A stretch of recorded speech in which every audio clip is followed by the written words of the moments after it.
Hello दोस्तों, आप सभी का हमारे YouTube चैनल में स्वागत है। आज का हमारा बिंदु है शब्द रचना के बारे में हम लोग पढ़ेंगे। आप पहला टॉपिक वर्णमाला पढ़ चुके हो और इसके बाद हमारा दूसरा महत्वपूर्ण बिंदु आता है शब्द। ठीक, शब्द टॉपिक का नाम है शब्द रचना। शब्द रचना का मतलब है कि आज हम लोग शब्दों के बारे में पढ़ेंगे। देखिए, शब्द कई प्रकार के होते हैं, जैसे रूढ़ शब्द, यौगिक शब्द, योग रूढ़ शब्द, संकर शब्द, देशज शब्द, विदेश शब्द, ऐसे ना जाने कितने देशी विदेशी बहुत सारे शब्द होते हैं। तो हम लोग एक एक करके आज पढ़ेंगे। तो सबसे पहले हम लोग देखेंगे शब्द रचना के आधार पर। एक एक टॉपिक वाइज हम लोग पढ़ेंगे। तो पहला हमारा टॉपिक है कि रचना के आधार पर शब्द। दूसरा हमारा आएगा उत्पत्ति के आधार पर शब्द। उत्पत्ति के आधार पर, उत्पत्ति का मतलब है कि इसका जन्म होना। तो उत्पत्ति के आधार पर। तीसरा हम लोग पढ़ेंगे अर्थ के आधार पर। अर्थ के आधार पर, अर्थ के आधार पर। और लास्ट हम लोग पढ़ेंगे विकार के आधार पर। विकार के आधार पर आप लोगों ने पढ़ा होगा विकारी शब्द, अविकारी शब्द। ठीक, तो लास्ट हमारा आएगा विकार के आधार पर। तो हम लोग देखते हैं कि रचना के आधार पर कितने शब्द होते हैं। तो रचना के आधार पर 3 शब्द होते हैं। कौन कौन से होते हैं? पहला आता है रूढ़ शब्द, दूसरा आता है यौगिक शब्द और तीसरा आता है योग रूढ़ शब्द। योग रूढ़ शब्द। तो और फिर अगला हम देखते हैं उत्पत्ति के आधार पर। तो उत्पत्ति के आधार पर शब्द कितने होते हैं? 4 होते हैं। कौन कौन से होते हैं? पहला आता है हमारा तद्भव शब्द, फिर आता है तत्सम शब्द, तत्सम के बाद आता है देशज शब्द, देशज के बाद एक लास्ट आता है विदेशी शब्द। ठीक, विदेशी शब्द। और इसी में एक और आ जाता है जिसको हम लोग कहते हैं संकर शब्द। ठीक, संकर शब्द ये हमारा उत्पत्ति के आधार पर नहीं आता है। ठीक है, तो उत्पत्ति के आधार पर 4 होते हैं। तद्भव शब्द होता है, तत्सम शब्द होता है, देशज होता है, विदेशी होता है। ठीक, एक अलग से हम लोग जोड़ते हैं संकर शब्द। तो उत्पत्ति के आधार पर 4 होते हैं, तद्भव, तत्सम, देशज, विदेशी। रचना के आधार पर 3 होते हैं, रूढ़ शब्द होता है, यौगिक शब्द होता है, योग रूढ़ शब्द होता है। अब अर्थ के आधार पर हमारे होते हैं, अर्थ के आधार पर पहला होता है एकार्थी शब्द, दूसरा होता है अनेकार्थी शब्द। अनेकार्थी जिसका अनेक अर्थ हो, बहुत सारे अर्थ होते हैं। तीसरा आता है विलोम शब्द, जिसको हम विपरीतार्थक शब्द भी कहते हैं। और लास्ट वाला आता है हमारा पर्यायवाची शब्द। ठीक, पर्यायवाची आप लोगों ने पढ़ा होगा।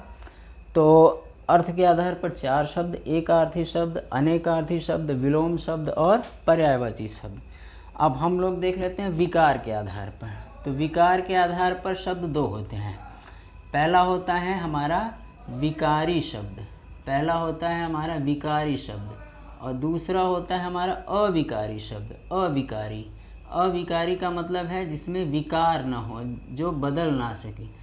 तो हम लोग देख लेते हैं विकारी और अविकारी क्या होते हैं। तो विकारी शब्द जिस पर लिंग वचन कारक का प्रभाव पड़ता है, जिसका पुल्लिंग से स्त्रीलिंग होगा, एक वचन से बहुवचन होगा और उसमें कारक शब्द का भी प्रयोग किया जाएगा। तो जो ऐसे शब्द होते हैं उनको हम विकारी शब्द कहते हैं।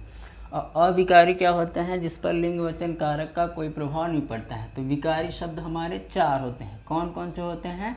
पहला होता है संज्ञा, दूसरा होता है सर्वनाम, तीसरा होता है विशेषण, तीसरा होता है विशेषण और चौथा होता है हमारा क्रिया। ये होता है हमारा विकारी शब्द। इन चारों में हम परिवर्तन कर सकते हैं। बाकी का विकारी शब्द का मतलब है जिसमें विकार हो, जो बदला जा सके। तो विकारी शब्द हमारे 4 आते हैं, संज्ञा शब्द, सर्वनाम, विशेषण और क्रिया। अब लास्ट हमारा आता है अविकारी। अविकारी भी 4 होते हैं। कौन कौन से होते हैं? आप लोगों ने इसको पढ़ा होगा शब्द रूप में। शब्द रूप में 8 होते हैं, संज्ञा, सर्वनाम, विशेषण, क्रिया। अब इसके बाद जो 4 होता है वो होता है क्रिया, विशेषण, अव्यय। ठीक, तो अव्यय हमारे 3 होते हैं। कौन कौन से होते हैं? पहला होता है अविकारी शब्द होते हैं क्रिया विशेषण, एक होता है संबंध बोधक अव्यय, अगला होता है समुच्चय बोधक अव्यय और अंतिम होता है विस्मय आदि बोधक अव्यय। तो ये चारों हमारे अव्यय में ही आते हैं। हम लोग अगर हिंदी में शब्द रूप पढ़ेंगे तो हिंदी में शब्द रूप हमको 5 ही पढ़ना है। कौन कौन सा पढ़ना है? 5 में पढ़ना है संज्ञा पढ़ना है, सर्वनाम पढ़ना है, विशेषण पढ़ना है, क्रिया पढ़ना है और एक लास्ट पढ़ना है अव्यय पढ़ना है। ठीक, तो ये 5 हमारे होते हैं। तो अव्यय में हमारे 4 होते हैं। अव्यय में कौन कौन से होते हैं? जो अव्यय होते हैं उन्हीं को हम अविकारी शब्द कहते हैं, क्योंकि अव्यय में कोई परिवर्तन नहीं हो सकता है। इसको हम आगे चल के बताएंगे विस्तार से आप लोगों को कि अविकारी कहाँ विकार होता है, कहाँ विकार नहीं होता है। अभी तक आप बस इतना ही याद जानो कि अव्यय में 4 होते हैं। जो अव्यय होते हैं वो अविकारी होते हैं, उनमें कोई भी परिवर्तन नहीं हो सकता है। तो अव्यय में हमारे आते हैं क्रिया विशेषण आता है, संबंध बोधक अव्यय आता है, फिर समुच्चय बोधक अव्यय आता है और एक लास्ट आता है हमारा विस्मय आदि बोधक अव्यय। ठीक है, तो ये हमारे शब्द रचना में 4 प्रकार के शब्द हैं। रचना के आधार पर, उत्पत्ति के आधार पर शब्द, अर्थ के आधार पर शब्द और विकार के आधार पर शब्द।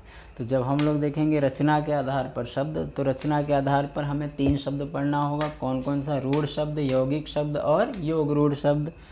उत्पत्ति के आधार पर हमको 4 प्रकार के पढ़ने होंगे। तद्भव शब्द पढ़ना है, तत्सम पढ़ना है, देशज पढ़ना है, विदेशी पढ़ना है और थोड़ा सा हम लोग सीख लेंगे संकर शब्द के बारे में। तो संकर शब्द किसे कहते हैं? संकर शब्द वो होते हैं जो कम से कम 2 भाषाओं से मिलकर बने होते हैं। ठीक, जैसे डाकघर, तो डाकघर तो एक अंग्रेजी है, डाक अंग्रेजी है, घर हिंदी है, यही संकर शब्द होते हैं। फिर हम लोग देखेंगे अर्थ के आधार पर एकार्थी शब्द होते हैं जिसका एक ही अर्थ होता है, अनेकार्थी जिसके अनेक अर्थ होते हैं, विलोम जिसको विपरीत अर्थ बताता है और पर्यायवाची जिसके अन्य नाम भी पता हो जाए।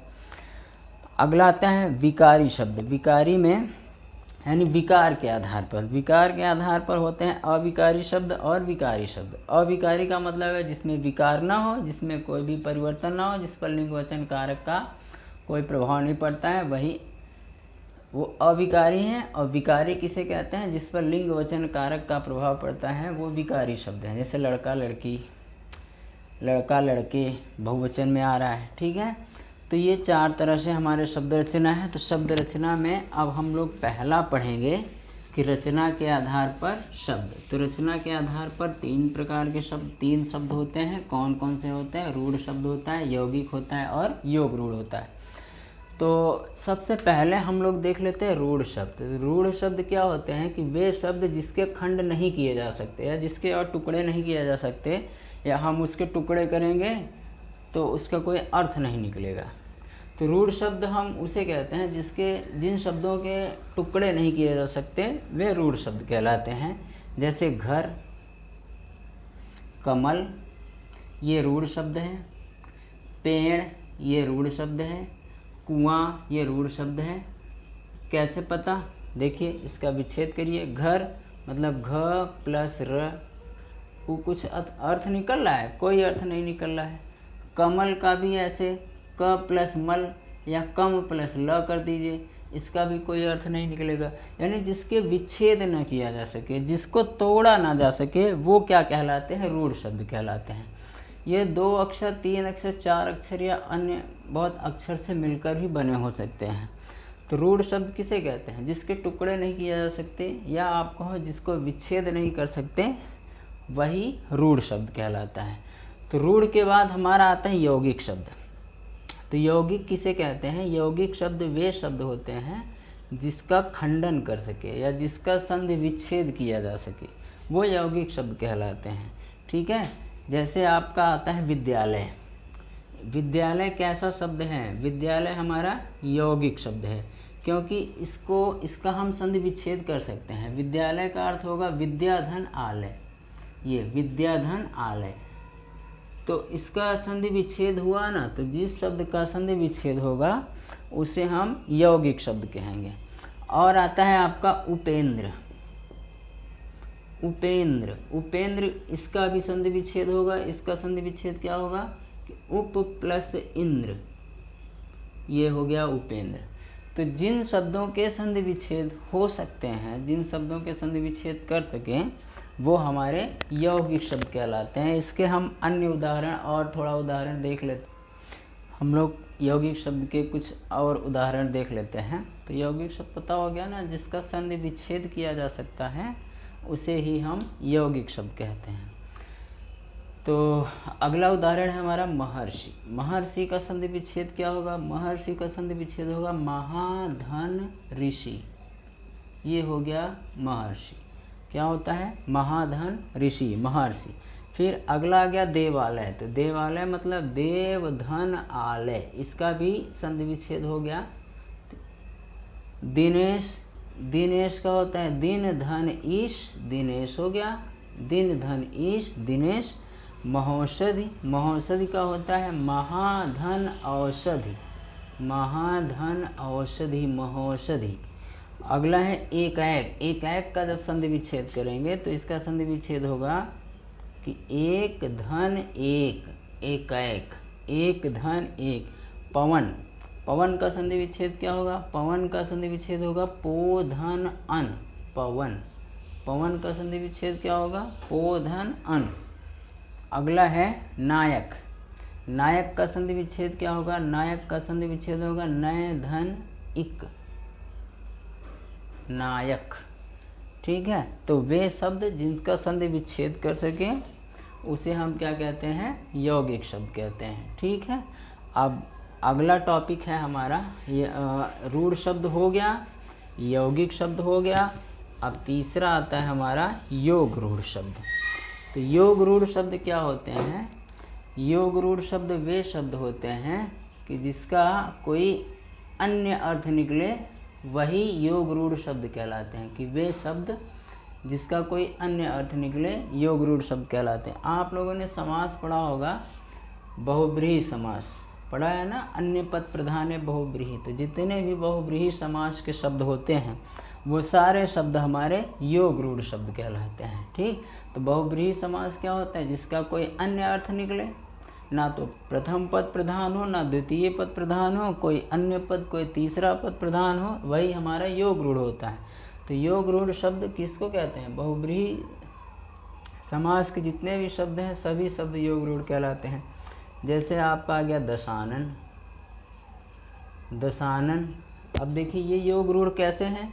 क्योंकि दशानन किसको कहा जा रहा है? दशानन अर्थात कौन? ये रावण का नाम है। दशानन मतलब रावण। दशानन में कौन सा समास है? योग रूढ़ समास। दशानन का मतलब 10 हैं आनन जिसके, आनन का मतलब होता है सर। तो जिसके 10 सर हैं वो कौन है? वो रावण है। अगला देखते हैं हम लोग, अगला हमारा है चक्रपाणि। चक्रपाणि, चक्रपाणि मतलब जिसके पाणि मतलब हाथ में चक्र हो, वो कौन है? किसके हाथ में चक्र है? वो है भगवान विष्णु के हाथ में चक्र है, उन्हीं को हम क्या कहते हैं? चक्रपाण। नेक्स्ट आता है हमारा श्वेतांबर। श्वेतांबर, श्वेतांबर का मतलब है श्वेत अंबर। श्वेत अंबर है यानी जिसने श्वेत अंबर पहना हो। तो श्वेत अंबर कौन पहनता है? साधु लोग पहनते हैं। साधु लोग क्या पहनते हैं? श्वेतांबर पहनते हैं। तो श्वेतांबर किसको कहते हैं? साधु को कहते हैं। ठीक, तो इसमें कौन सा, ये कौन सा शब्द है? योग रूढ़ शब्द है। कुछ अन्य उदाहरण भी हम देख लेते हैं। कुछ अन्य उदाहरण में कैसा होगा? जैसे होगा पीतांबर। पीतांबर, पीतांबर मतलब पीला अंबर। तो पीला वस्त्र कौन धारण करता है? पीला वस्त्र। तो पीला वस्त्र धारण करते हैं भगवान विष्णु। तो पीतांबर किसको कहते हैं? विष्णु को कहते हैं। कुछ जैसे अगला है हमारा गजानन, गज के समान जिसका आनन है, यानी गजानन किसको कहते हैं? गजानन हम कहते हैं गणेश को कहते हैं, ठीक। और है नीलकंठ, नीलकंठ, नीलकंठ मतलब नीला है कंठ जिसका, तो किसका कंठ नीला है? भगवान शिव का। तो भगवान शिव का कंठ नीला है, इसलिए उनको हम क्या कहेंगे? नीलकंठ कहते हैं। तो योग रूढ़ शब्द वे शब्द होते हैं जिसका कोई अन्य अर्थ निकलता है, वही योग रूढ़ शब्द कहलाते हैं। जैसे दशानन, दशानन यानी 10 है आनन जिसके रावण, दशानन मतलब कौन? लंकापति रावण। चक्रपाणि कौन? भगवान विष्णु। श्वेतांबर कौन? साधु। पीतांबर कौन? भगवान विष्णु। गजानन कौन? भगवान गणेश। नीलकंठ कौन? शिव। तो ये सब हमारे होते हैं योग रूढ़ शब्द। तो चलिए अब थोड़ा हम लोग टेस्ट ले लेते हैं। टेस्ट में हम देखेंगे रूढ़ शब्द, यौगिक शब्द और योग रूढ़ शब्द अलग अलग पहचान करना। अब हम लोग इसका थोड़ा उदाहरण देख लेते हैं। हमने पढ़ा कि रचना के आधार पर 3 शब्द होते हैं, रूढ़ शब्द, यौगिक शब्द और योग रूढ़ शब्द। अब उसी का हम उदाहरण देखेंगे, प्रैक्टिस करेंगे। तो देखिए, पहले आपको बताना है खाट। खाट में कौन सा शब्द है? खाट में पता है रूढ़ शब्द है। क्यों? कैसे पता? क्योंकि इसका विच्छेद नहीं हो सकता है, रूढ़ शब्द है। विनायक, विनायक मतलब कौन होता है? विनायक किसको कहते हैं? भगवान गणेश को कहते हैं। तो इस शब्द का कोई अन्य अर्थ निकला है, इसलिए इसे विनायक को हम क्या कहेंगे? योग रूढ़ शब्द। अष्टभुजी, अष्टभुजी मतलब कौन? अष्टभुजी मतलब माँ दुर्गा। माँ दुर्गा को हम क्या कहते हैं? अष्टभुजी कहते हैं। तो अष्टभुजी में कौन सा शब्द है? अष्टभुजी में योग रूढ़ शब्द है। तो जिसका कोई अन्य अर्थ निकले वो योग रूढ़ कहलाता है। उमेश, उमेश का संधि विच्छेद करिए। उमेश का संधि विच्छेद हुआ उमा धन ईश, उमा धन ईश। तो इसका संधि विच्छेद आसानी से हो गया, इसलिए इसको कौन सा शब्द कहेंगे? यौगिक शब्द कहेंगे। तो रूढ़ शब्द क्या होते हैं? जिसका विच्छेद ना हो। यौगिक किसे कहते हैं? जिसका विच्छेद हो। और योग रूढ़ किसे कहते हैं? जिसका कोई अन्य अर्थ निकले। तो अष्टभुजी का अन्य अर्थ निकल रहा है, कौन सा? योग रूढ़। विनायक का अन्य अर्थ निकल रहा है, योग रूढ़। खाट का विच्छेद नहीं हो रहा है, मतलब रूढ़ शब्द है ना, रूढ़ शब्द है। उमेश का विच्छेद हो गया, संधि विच्छेद हो गया, इसलिए ये कौन सा है? यौगिक शब्द है। चारपाई, चारपाई, चारपाई मतलब 4 पाँव हैं जिसमें, जिसके 4 पैर हैं। तो इसका भी कोई अन्य अर्थ निकल रहा है। तो जब इसका भी कोई अन्य अर्थ निकल रहा है तो ये कैसा शब्द है? ये हमारा है योग रूढ़ शब्द। फिर है हमारा पंचानन। पंचानन भी योग रूढ़ शब्द है, क्योंकि 5 आनन, 5 आनन मतलब सर। तो पंचानन, 5 सर किसके हैं? हनुमान जी के होते हैं। तो पंचानन में कौन सा समास है? योग रूढ़ है। पंचानन किसको कहते हैं? पंचानन कहते हैं भगवान बजरंगबली को कहते हैं।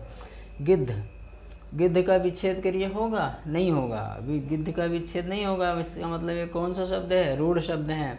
जल का भी विच्छेद नहीं होगा, तो जल कैसा शब्द है? रूढ़ शब्द है। रामावतार का विच्छेद होगा? देखिए, रामावतार का विच्छेद हो जाएगा। रामावतार का विच्छेद क्या होगा? राम प्लस अवतार। रामावतार का विच्छेद क्या होगा? राम प्लस अवतार, रामावतार। तो कौन, कैसा शब्द है? यौगिक शब्द है। परमाणु का विच्छेद होगा? बिल्कुल होगा। परमाणु का विच्छेद क्या होगा? परमाणु का होगा परम धन अणु, परम धन अणु, अणु हो गया ना परमाणु। तो ये यौगिक शब्द, ये भी यौगिक शब्द। अनुच्छेद का संधि विच्छेद होगा? बिल्कुल होगा। अनुच्छेद का संधि विच्छेद क्या होगा? अनुच्छेद का होगा अनुधन छेद। अनुच्छेद का संधि विच्छेद क्या होगा? अनुधन छेद, अनुच्छेद। कैसा शब्द? यौगिक शब्द परमाणु, यौगिक शब्द रामावतार, यौगिक शब्द जल, रूढ़ शब्द।